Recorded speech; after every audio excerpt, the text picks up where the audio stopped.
Hi my friends, it's time for part 2.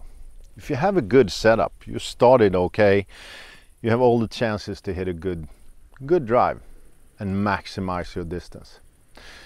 But we also need to understand that the club, the driver, is a very unique club in your bag. It's the longest one with the biggest club head. So you need a little special timing, and you maybe need to think a little bit different to make your driver your best friend.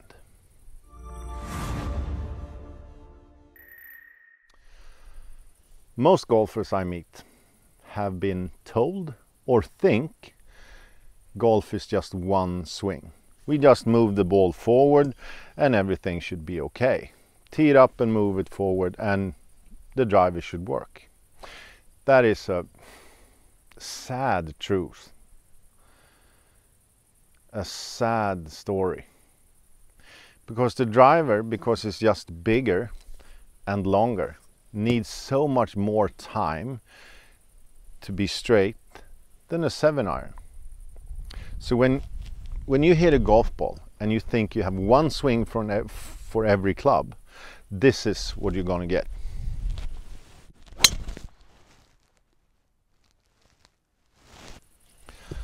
A big slice.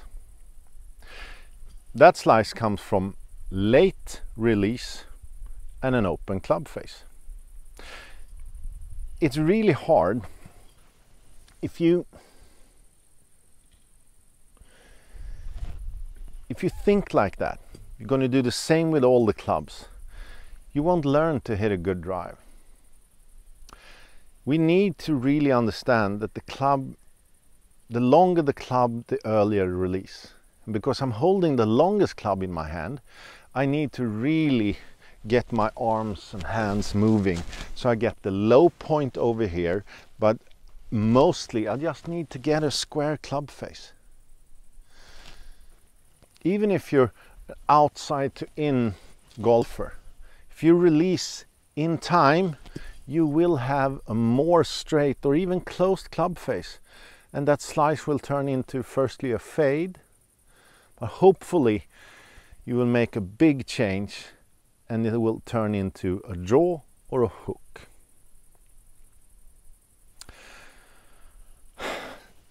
This is so wrong for most people, but it works magic.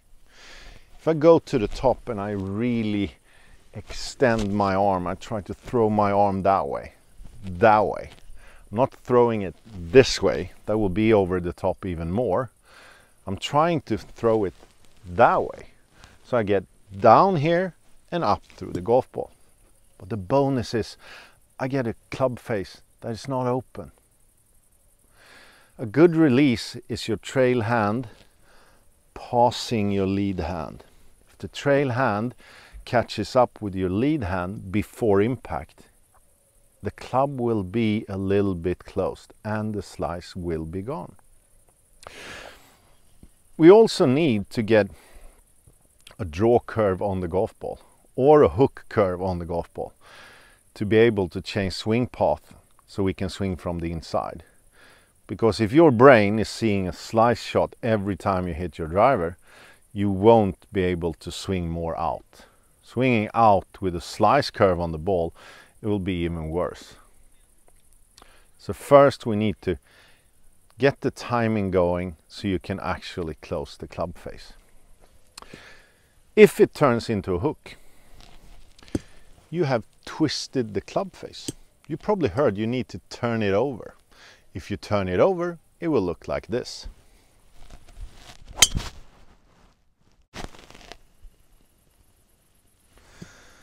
That will be a big hook. A straight club face should be straight all the time. That means that no twisting. You don't need to do that. All you need to do is get the trail hand, catch up and pass your lead hand. If you do that just before impact, you will hit a draw. The toe should go up and you will be just fine.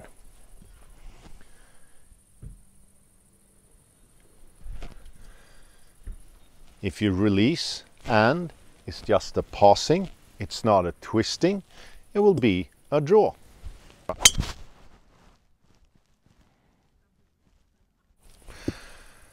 and that's the shot we want. This is a special, unique club. It's the longest and biggest club in the bag. Treat it like that.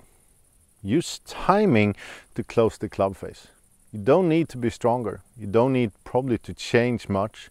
You just need to hold on less, release more. You'll be just fine. Try to do this and make almost a new program in your brain. So every time you bring the driver to the tee, you should think earlier release to get the club face straight. Trail hand, pass lead hand. Don't try to turn it over. Otherwise you will turn into a hook. Next episode is all about swing path. But to make a inside to out path, you first need to get the timing right. So you need to practice both. Club face first, swing path next time.